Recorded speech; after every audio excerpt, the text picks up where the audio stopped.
Good evening, Stevens Point. I'm Kenna Rentmeester. And I'm Rachael Ellis. This week in SPTV News, we look at the recent passing of a beloved reptile. The UWSP softball season has kicked off, and radio stations are pulling Michael Jackson's music from the air for a dark reason. All of this and more when we return.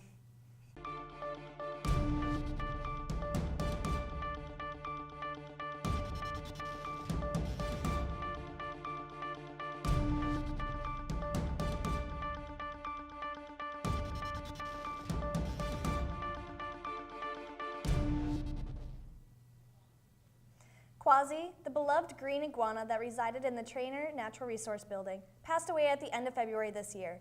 He was saved from an abusive home in Iowa by Corey Colthurst in 2012. Before his rescue, Quasi lived in a small space and did not have proper food or lighting to allow him to thrive. Poor living conditions led to bad health and shortened his lifespan. Soon after Quasi was removed from Iowa, he began living at UWSP with the Herpetology Society, where he could live as a permanent resident in the vivarium. With the care from the others, Quasi showed miraculous recoveries and became even more comfortable with people. He lived for 7 years at the university and has become loved by many. Current herpetology president Megan Wieland sent out a memoriam of Quasi, including his story of his recovery, his impact on students, and some of his favorite things. Wieland also asked that if Quasi helped impact you in a positive way, contact the Herpetology Society to honor his memory. The comments will be shared with students who were dedicated to caring for him throughout the years. A Nina man and woman were arrested on Monday at a local Taco Bell for attempting to deliver meth. Desiree Guzzi and James Pettit were put under surveillance by agents from Wisconsin's Justice Department as they traveled from Minnesota toward the Fox Valley. The two stopped at the Taco Bell on US 10 around 5:30 p.m. and Guzzi was pulled aside by local police and taken into custody as she stood in line. Officers found more than a quarter pound of methamphetamine in Guzzi's purse. After finding the drugs, officers also arrested Pettit. The pair are being held in the Portage County Jail on $25,000 bonds and face a maximum sentence of more than 40 years if convicted. Lower at Allen, one of the university's on-campus dining locations. It has changed its hours. The current hours of Lower at Allen run from 7:30 a.m. to 9 p.m. on Monday through Friday. The new schedule will have Lower open at 8:30 a.m. instead.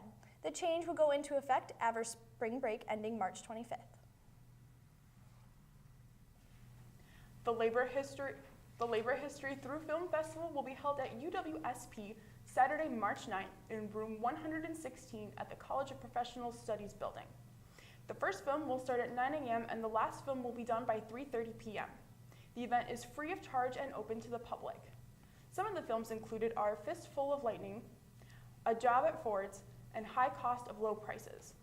There will be open discussions about each film led by David Knack, a professor for the School of Workers, UW-Madison. The film festival is sponsored by the UW Extension School for Workers and the Stevens Point Area Representation Council. Dance Marathon is a nationwide movement involving college and high school students at more than 150 schools across the country, all raising money for the Children's Miracle Network Hospital in the community. SPTV's Wengrzyn Lee has more. Children's Miracle Network Hospitals of Marshfield is open to public and all UWSP students. I sat down to talk with Sarah Claps about the organization of Dance Marathon of UWSP. Dance Marathon of UWSP is a student-led organization. We're a complete nonprofit organization on campus that fundraises for Children's Miracle Network Hospital of Marshfield. This is a nonprofit organization. The purpose of this organization is to help children. Our organization is to continually fundraise throughout the year for Children's Miracle Network Hospital of Marshfield Clinic. We do a few different fundraisers throughout the year, like our Carnations for a Cure event where we sold carnations for $1 on Valentine's Day, and as well as our end of the year event, our big kickoff in the spring is our Dance Marathon event, which is going to be held this weekend. Sarah gives a short introduction of an event called Children's Miracle Network Hospital of Marshfield. So Children's Miracle Network Hospital of Marshfield is a source of funding for the hospital that does a lot of different things for the pediatric units as well as in the NICU for the hospital's services. They do things like sponsoring murals being painted in the children's hospital rooms, as well as funding for playrooms, and the most important thing that they fund for is the child life specialist. This is a very unique position in a hospital that aids a family and the child throughout their whole process of being hospitalized and everything, to make it more homey and a little less like they're actually in the hospital. For SPTV News, this is Wengrzyn. For more information on how to get involved, contact Dance Marathon of UWSP. Campus officials have elected to not proceed with a parking evacuation in order to clear snow from the campus lots. In an announcement sent out to students, officials have stated that because warmer temperatures are hopefully arriving soon and spring break is next week, there will be no need for a mass evacuation and clearing. Officials do request that you move your vehicle into a clear space if you have not moved it in some time in order to allow workers to clear the spaces. This applies to parking lots J, P, and Q on campus. This week, our news team takes a look at a commonly overlooked building run by the university. Austin Lepak has more. By the side of Division Street, there's a spot not known to most students. A place where the university sends the goods it can no longer house, ripe for the taking. The university surplus is located slightly off campus, making it a rare yet valuable find for those who search for it. Open every Friday from 1 to 5 p.m., the store has a stock of anything the university or other state institutions no longer have a use for. They then either recycle it, disposing of the stuff properly, or sell it off if it is in working condition, meaning there are hundreds of items just waiting for people to pick up. From hard drives to holiday decorations, from chairs to science equipment, the surplus has such an immense inventory that they sometimes hold auctions to get rid of it all, as their inventory control specialist explains. We do online auctions through Wisconsin Surplus, and for those, we collect items that may not be selling in the store or we wouldn't be able to get as much money for in the store, and then we sell them on auction. That way a greater number of people can see them rather than just the Central Wisconsin population. Even though they put a spot in the weekly campus announcements along with their newsletter, most people don't take the time to have a look. So, although it is quite easy to pass up for those in a hurry, sometimes it is worth it to sneak and peek inside this hidden gem. For SPTV News, this has been Austin Lepak. The campus surplus store is open every Friday. And that's all of the news stories we have for you today. We'll be right back with Michael in sports after the break. Do you litter? Of course not. Why would I? I don't know. That's a great question. Why would someone litter? They're lazy and inconsiderate of the environment. Don't be lazy and inconsiderate of the environment, folks. You heard it here from Wyatt. Woo! Yes! What do you think about littering? Bad. Bad. It's terrible, right? Pretty much. Yeah. What would you say to someone who litters? Please do not litter. Throw it in the trash can. This is a wise person I am talking to right now. She knows all. Thank you. You're welcome. And so I believe that we should all do our part and keep our environment clean, because we've only got one Earth and we're not going to do any good to it by repeatedly destroying it. So, Yes. Do you litter? No. Why's that? Because I want to save our planet, and because I live here. And who doesn't want to save that?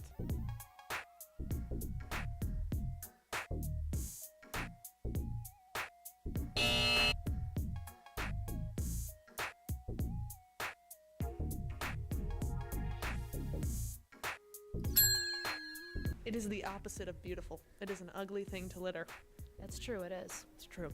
So if someone was in front of you and they littered, what would you do? Well, I'd probably pick it up, to be honest. I probably wouldn't confront them. I'm not very confrontational, but I'd definitely pick it up. But you would do the right thing and you would pick it up. Oh, for sure. Yes. Oh, yeah. Because the earth is important. Oh, 100%. So don't litter, dudes. Littering is not cool. Thank you, Curtis.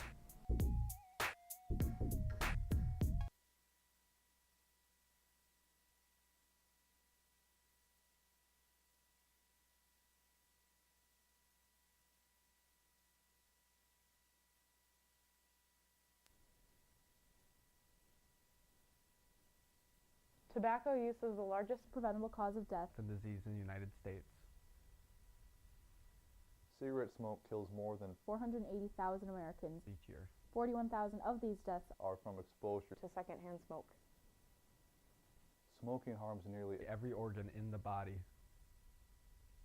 Every day, more than 3,800 kids under the age of 18 smoke their first cigarette. More than 16 million Americans live with a smoking-related disease. On average, smokers die 10 years younger than non-smokers. Smoking causes cancer, heart disease, strokes, lung diseases, diabetes, and chronic bronchitis.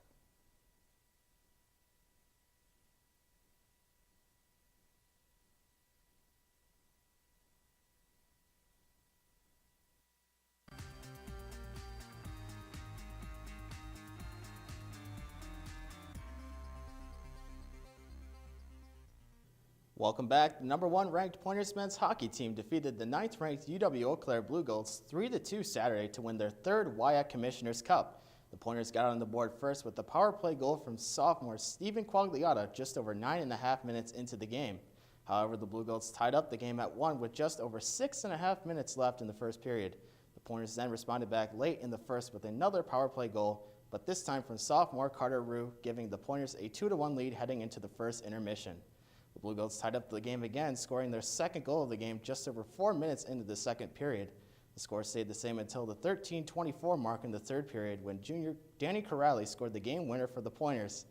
Goaltender Connor Rickman made 27 saves in the victory.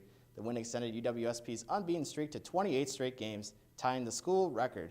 The Pointers received a first-round bye in the NCAA tournament and will host either St. Norbert College or Augsburg University in an NCAA quarterfinal game next Saturday. The Pointers men's basketball team lost to UW Platteville 70-57 in the WIAC championship game on February 23rd. After winning their first 2 games in the tournament relatively easy, the defending conference champion Pointers came into the championship game with a lot of confidence. The Pointers and the Pioneers battled back and forth in the first half, with the biggest lead only being 5 points multiple times in favor of the Pioneers. The Pointers went into halftime trailing the Pioneers by 3 points. The Pointers came out of the halftime struggling, which allowed the Pioneers to increase their lead to 9 points just over 2.5 minutes into the second half. However, the Pointers battled back to tie the game up at 55 with just over 4 minutes left in the game. The Pointers, however, struggled to score late in the game, only scoring 2 points for the rest of the game. Junior Ethan Bublitz led the Pointers in scoring with 15 points, but 13 of those points were scored in the first half. The Pointers failed to get an at-large bid into the NCAA tournament. They finished their season with an 18-9 record. The UWSP softball program started their season with a doubleheader on Sunday. SPTV Sports takes a look at the program's season. The UWSP softball team began its regular season on Sunday, and second-year head coach Ryan Konitzer is eager to coach this team in particular. We got a group of girls now that I really enjoy working with every day. Very, very talented. Probably one of the more talented groups that's been here in a while.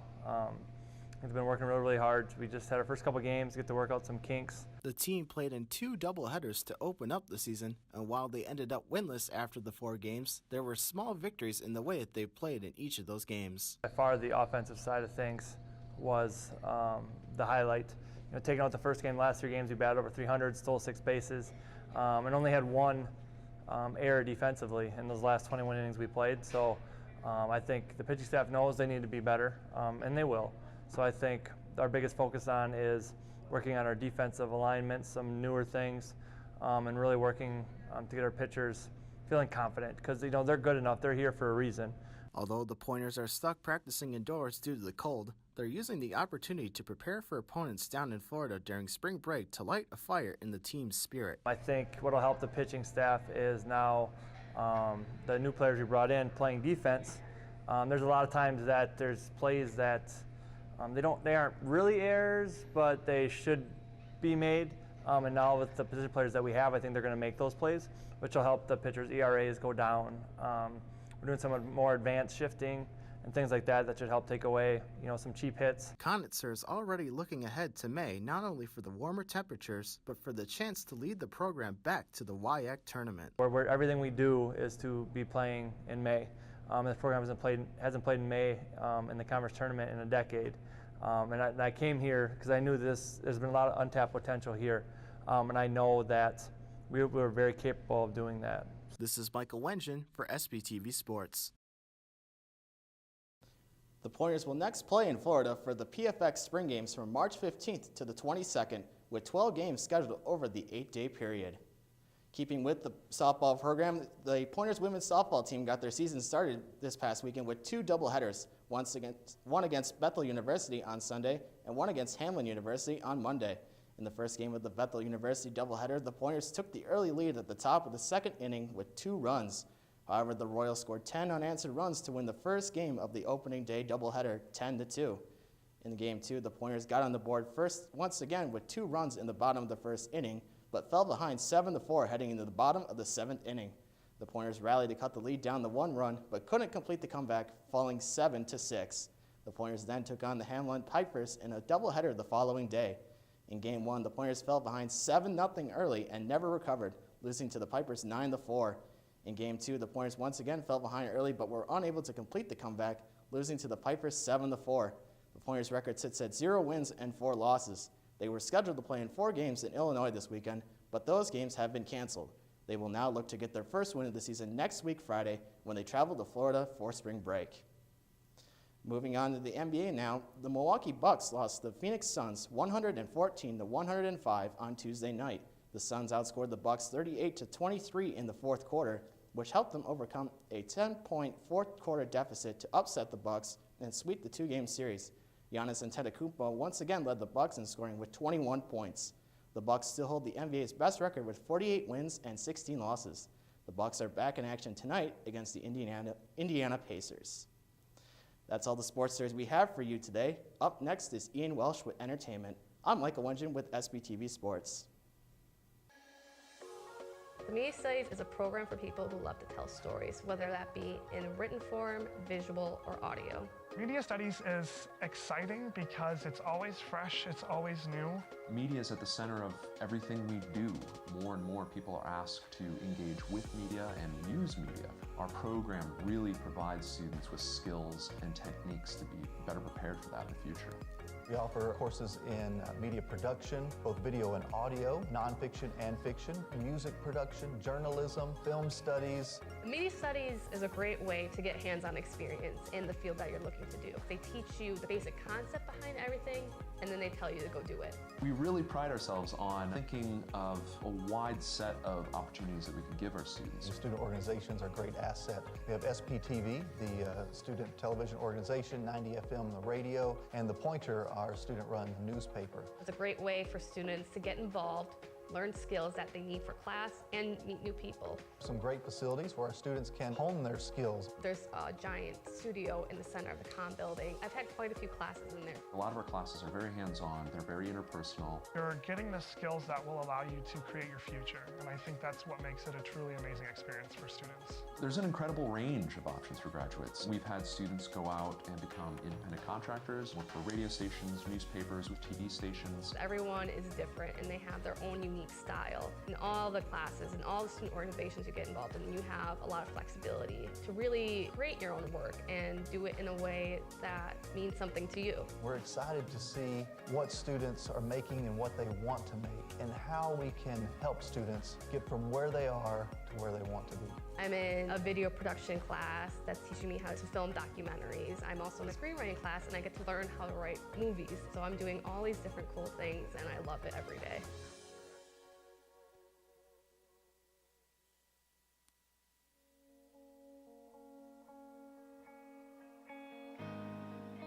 A very welcoming place. Even if you don't know what support you need, just coming down, we can look at individual schedules and talk about all the different options that are available.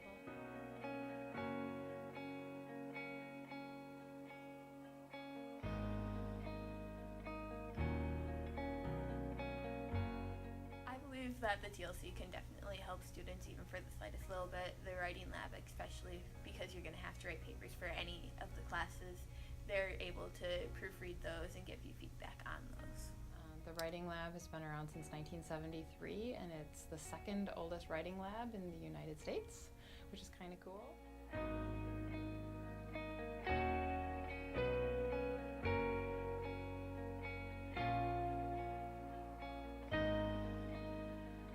I was surprised by everything that I learned about TLC because I didn't realize there were so many resources for students.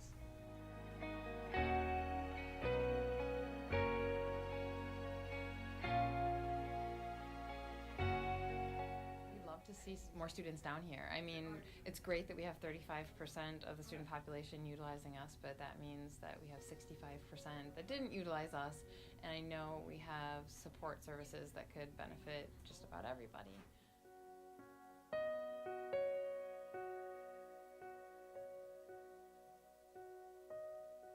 It means to me that I'm able to add another link between the TLC and the students. I know that as a big organization, it's kind of hard to get word out to the students, especially because they're not going out and meeting with the students or being part of their classes or anything like that.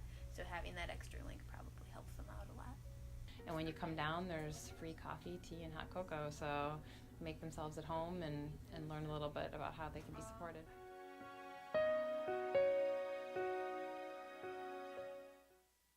UW-Stevens Point is home. It's a university where professors know your name and get you involved in research. They inspire us to realize big dreams. At UW-Stevens Point, sustainability is what we stand for. Our beautiful campus encourages exploration, developing new fields, and problem solving for the real world. It's a great place to launch your career. UW-Stevens Point is home. Apply today at uwsp.edu.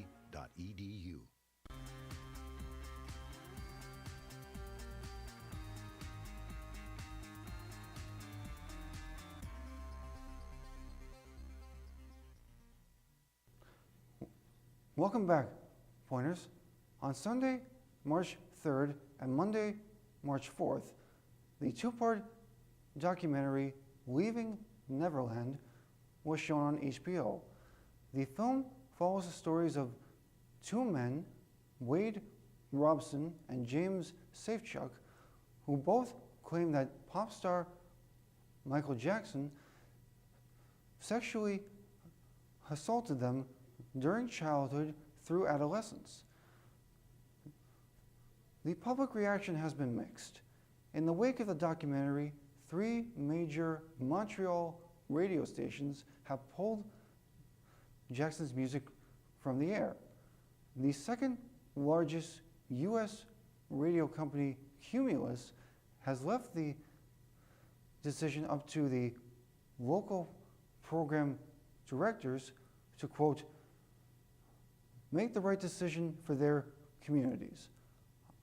iHeartRadio, Apple Music, and Spotify have not spoken about any decision about keeping or removing Jackson's music.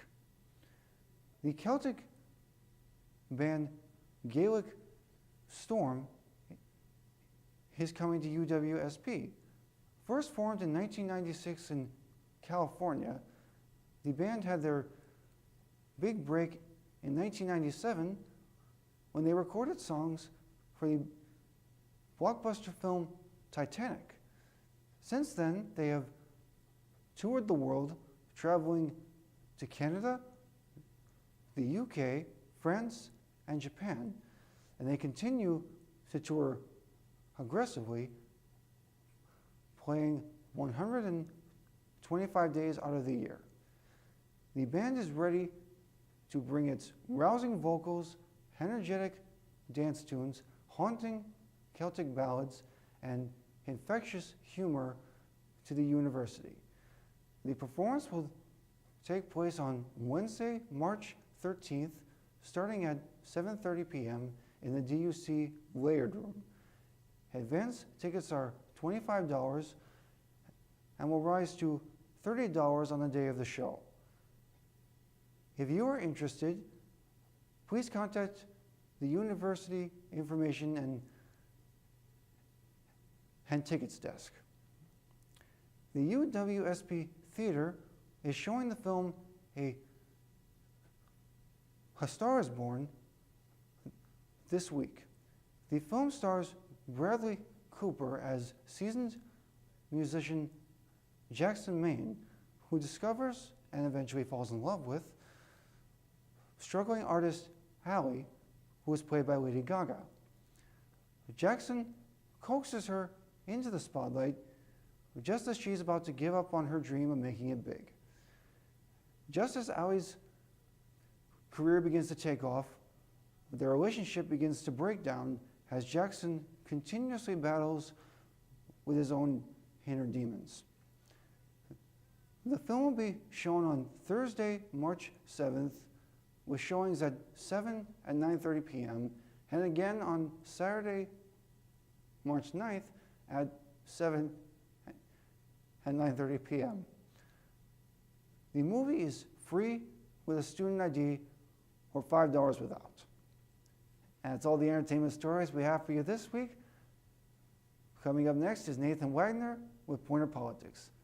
I'm Ian Welsh with SPTV Entertainment.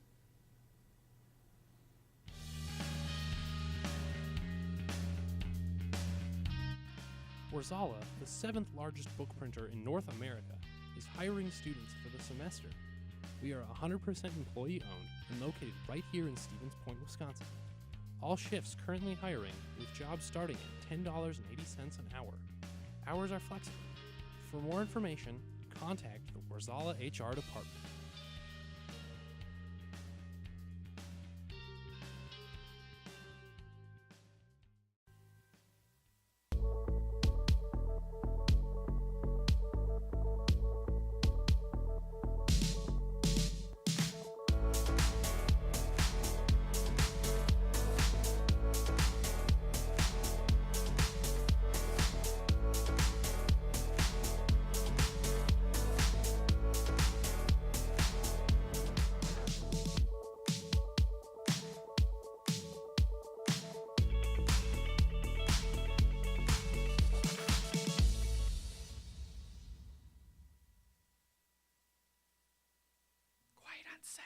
We'll be back in 10, 9, 8, 7, 6, 5, 4, 3, 2, 1.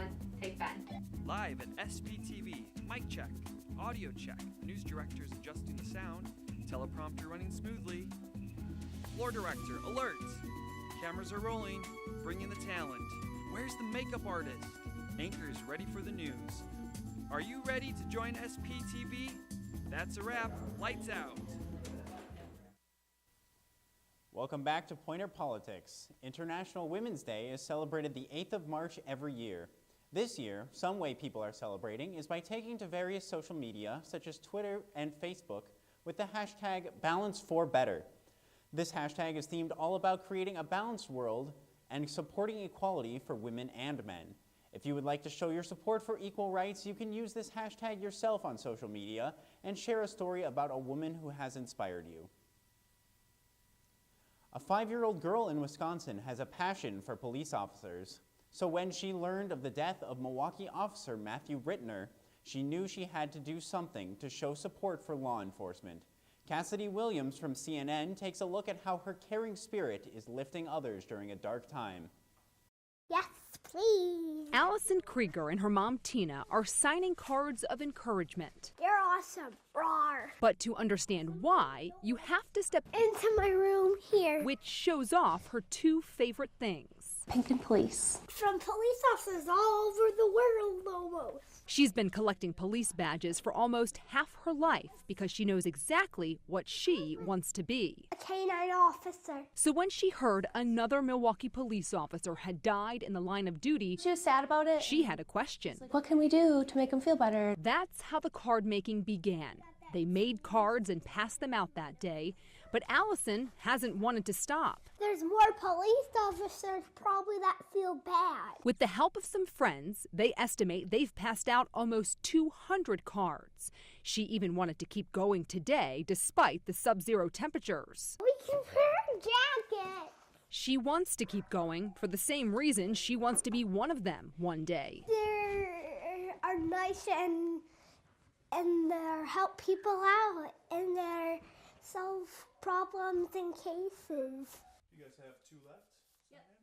Write your name again? There is a GoFundMe account dedicated to the mission so the card giving can continue. That's all we have for you this week in Pointer Politics. I'm Nathan Wegner, and now back to Kenna and Rachael. And that's all the stories we have for you this week in SPTV News. Until next time, Stevens Point, have a great night.